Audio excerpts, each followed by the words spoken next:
So we're going to now come into an Uttanasana action, which is a forward bend, and you will need a chair or a couple of bricks for this. So I'm using a yoga chair here, but you can use any dining chair or kitchen chair. So if you just have a look, my feet are not touching the wall. My heels are about a foot away from the wall, with the toes very slightly turned in and the feet wider than hip width. So they're the width of my chair legs. It depends on the width of your chair, obviously. So we're going to lift through the legs, let the buttocks slide up the wall, and then take the hands down to the seat of the chair. Okay, so let's do that together. So find yourself a piece of wall. If you haven't got a piece of wall, you could maybe use a door. Just make sure that it's one that is firmly closed.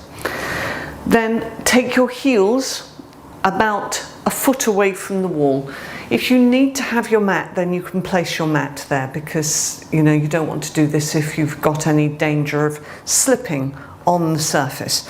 But my legs are at an angle here. They're not vertical, they are just slightly angled back. I can't really show it here without holding onto the wall, but you can see that my legs are angled back because we're getting a different action in the forward bend with this angling of the legs.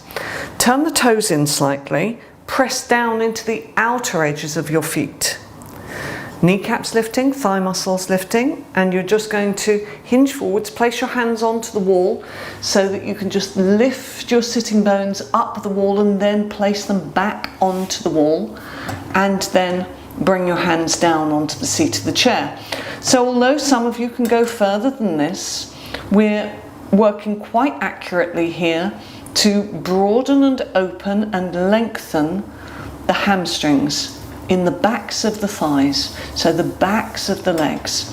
And you will see over time that these, if you do a consistent practice, these hamstring muscles start to not just lengthen, but they also become broader. And this is very useful for a lot of your other poses. Things like Shirshasana, head balance, are quite dependent on the opening in the backs of the legs, but also a lot of the other poses, and of course the health of your back. All right, and now slowly coming up. So I'm going to do this to the back of the chair. This is a little bit low, so you might find that it's better to use a window ledge or the back of a sofa, something like that. So I'm just going to show you how we're going to work. We're coming again into an Uttanasana action, but this time we're stretching forwards. So we're combining the action of the legs with an action in the upper back. But I don't want you to let the lumbar spine drop. Can you see that? I'm letting the lumbar spine drop there, and that will stretch my hamstrings, but it's not good for my lumbar spine. You have to lift this area here. These frontal pelvic bones have to lift, and the abdomen has to lift to the spine, and then the arms are straight and you work your armpits down towards the floor. Okay, so quite a lot to pack into that pose. Find yourself your space, window ledge, sofa back, chair back, whatever you're using. The lid of a piano is also good. Line up the outer edges of the feet with the outer edges of the mat. Spread your toes, push into the outer foot bones. Now, keep this tailbone long and lift your frontal pelvic bones up. And keep that lift through the frontal pelvic bones. You can keep your fingers there if you like. Gives a little bit of a reminder that those areas have to lift, lift, lift, lift, lift. Don't let them drop. Keep lifting them. Keep pointing the tailbone towards the floor. Don't let it point behind you. Stretch your arms out to your support. Keep lifting your frontal pelvic bones. Keep pointing your tailbone down to the floor rather than letting it stick out straight behind you. Lift your navel to your spine and move your armpits towards the floor. So all of these instructions can be very difficult to absorb when you start in your yoga. Don't worry about it. If you pick up something, that's lovely, and you can use that, and it may be useful for you and give you a better practice. Okay, slowly coming up. But it may be that there'll be a lot of instructions that you just find a bit confusing or you just don't understand. Really don't worry about it. At some point in your yoga practice, they will come back to you and you'll just think, now I know what that instruction meant. Okay, so stand in Tadasana, roll the shoulders back and down, lift your chest, and let the tailbone be long and weighted. So just stand in Tadasana for a moment while I demonstrate what we're going to do now, which is Parsvottanasana, and we're going to come into this to the seat of the chair, stepping into it from a foam pad. So this just gives us the shape of the pose by using this equipment.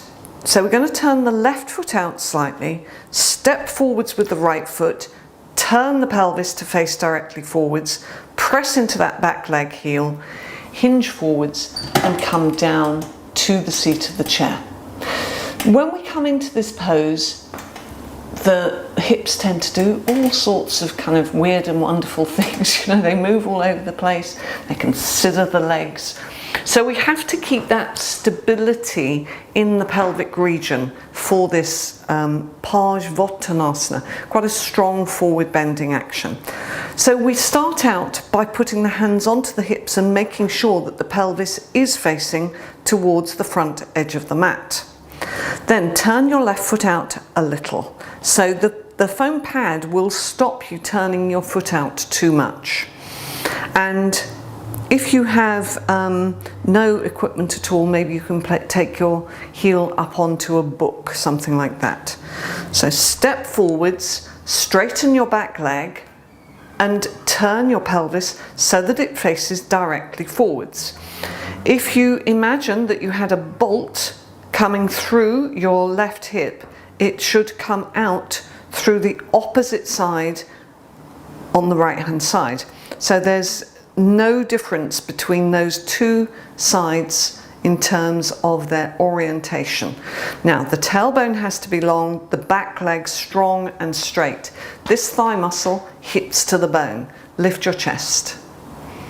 Now that action where we were lifting these frontal pelvic bones, put your fingertips here underneath the frontal pelvis so that it encourages the frontal pelvic bones to lift, and it also helps to keep the pose in balance slightly. Place the hands down onto your chair. Now if your hamstrings are tight, it will be almost certain that your right side will not want to be joining in as much as the left. So it will have a tendency to drop. So pull back on that right side and see, can you lift the right hip up? Extend the breastbone towards the back of the chair, and now coming up, stepping forwards and doing the other side. So heels up, turn your right foot out slightly, get this length, get this lift, step forwards with your left foot. Now just spend a moment getting everything right in this position. Push the heel into that foam pad, lift your frontal pelvic bones up and get your back leg strong and straight. Draw up through the kneecap and thigh muscle of the front leg. Now are your hips in line with one another? If they're not, use your hands to turn your pelvis so that it is. Now keep that lift in the frontal pelvic bones. As you hinge forwards, keep your abdomen moving back to the spine, keep drawing back on your left side and take your hands down to the seat of the chair. Breathe, fine inhalation, fine exhalation, back leg active. Don't let that back leg start to drop.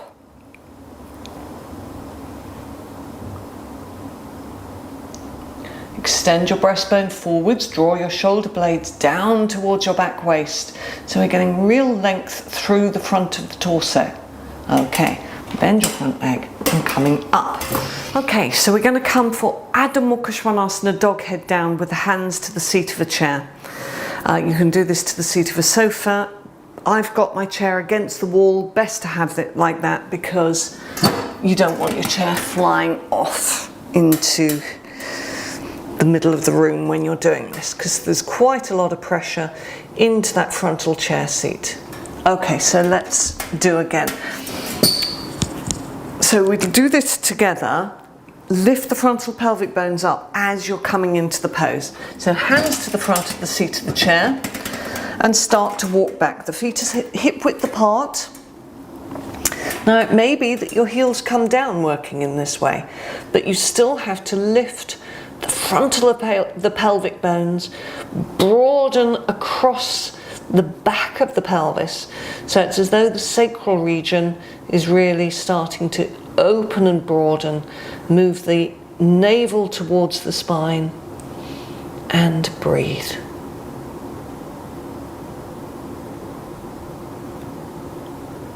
Okay, and slowly coming up. So we're going to come into a Malasana style action with this. You might need to have a couple of bricks to put your hands onto, and that's absolutely fine. But we're going to start out like this with the chest lifted, and then the body comes between the thighs, so the feet are quite wide, and you stretch forwards and see, can you keep all of the back of the pelvis, the back of the thighs onto the chair seat as you do that.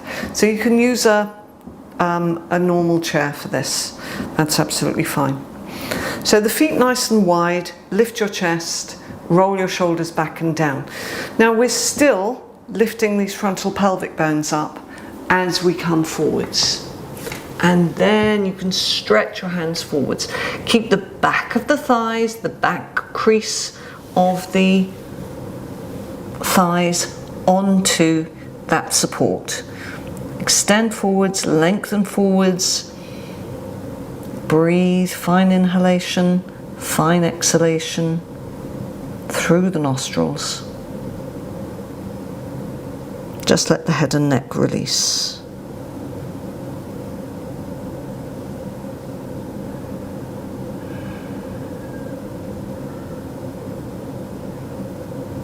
And slowly coming up. We're going to come now for Dandasana. You might find that you need to have 1 or 2 foam pads to sit on, which is absolutely fine. It's not a problem for this pose. So Dandasana, staff or stick pose. If you've got foam pads underneath, it might be prudent to also have something for your hands.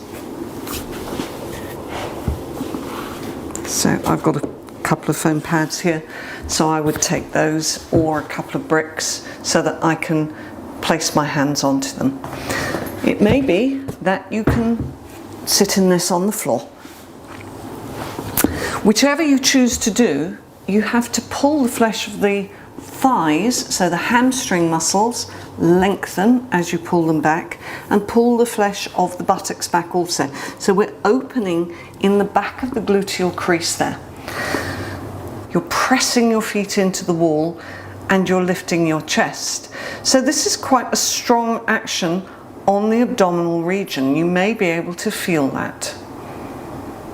So lift your chest, roll your shoulders back and down, press your feet into the wall. So now anchor down with these frontal creases. Really move down here in the front crease of the thighs. We're going to release the hands and take them into Urdhva Hastasana. So inhale, stretch the arms up. Keep your legs strong and active, rooting down with the very top of those thigh bones. So those thigh creases pressing into the floor. It's not the backs of the knees pressing into the floor, it's the thigh creases. And releasing down. So some of you who've decided not to use foam pads might be regretting that decision after that. Now, everybody has got to get rid of their foam pads now. we're just going to lean back. So I'm just going to show you how this is going to work. You'll bend your legs, you'll lean back slightly and lift your chest. Then it's as though your knees are super glued together. You lift one leg up and then the other leg up, and then we carry on. Okay, so sitting in your Dandasana, bend your knees and lean back slightly. So when we lean back, we have to move in this dorsal spine area that we've been working on today. So that dorsal spine moves in and the abdomen sinks down. So we have to move the abdomen down towards the spine as the dorsal spine lifts up towards the ceiling. Imagine that your knees are locked together on the inside. So grip the inner knees together, come up onto your heels and lift first of all your right foot off the floor, just so that it's horizontal to the floor, the shin. Okay, release that down and then lift the left leg. So we're not taking it beyond horizontal at this stage, it's just horizontal. Now don't lose the action of the upper back. Release the leg, lift up with the right leg to horizontal, abdomen down towards the floor, dorsal spine lifts in, release. You might get a little bit of cramp doing this. All right, left leg lifts up, chest lifted, broad across your collarbones, breathe, release down, right leg, lift up, breathing through the nasal passages. Release the right leg, left leg lifts, and releasing. So now we're just going to move a little bit closer to the wall and place the heels on the wall, lifting your chest. Now you can keep your hands behind, that's absolutely fine. Some of you may be able to take the hands up into a Paripurnanavasana action. Okay, so you come in a little bit closer. When your heels come to the wall, your toes should be about in line with your eyebrows, both legs straight, hands behind, chest lifted. So dorsal spine in, back ribs lifting up, extend into the inner heels. Now if you're able to take your hands off the floor, then take your hands off the floor. Abdomen sinking towards the spine, dorsal spine moving strongly in, breathing, don't forget to breathe, and releasing down. Well done. Okay, so we're just going to do a little bit more on that. So we're going to have this leaning back action. Now you're going to keep your hands here and you're going to see, can you lift your legs together like that? Okay, so knees super glued together, inner ankles super glued together, chest lifted, broad across your collarbones. Inhale, lift your lower legs, hold, breathe, release. Okay, just rest down for a moment. Abdomen sinking down towards the spine, back chest lifting in, inhale, lift the legs just so they're horizontal if you can get them to that far. It may be that you need to go back to, okay, releasing to one leg lifted and then the other. If this is uncomfortable on your back, then you're not quite ready for it yet.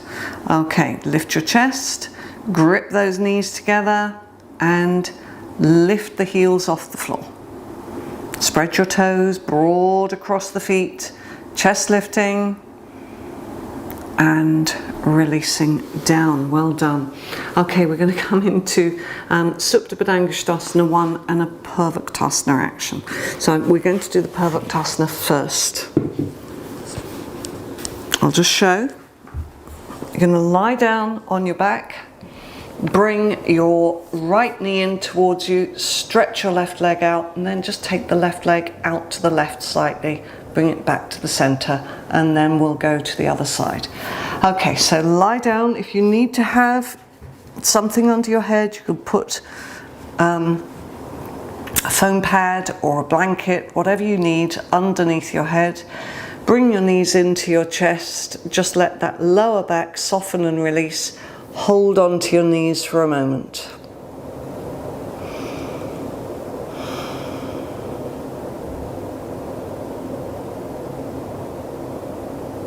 Let the eyes close, the breath steady and settle. So we're going to grab hold of the shin on the right side. So interlock the fingers, hold them on that shin. If you've got problems in your knees, it may be that you need to hold behind your thigh rather than onto your shin, or maybe you need a belt to hold onto the shin. Okay, then without putting the left heel onto the floor, stretch the left leg out so that the heel hovers a couple of inches above the floor.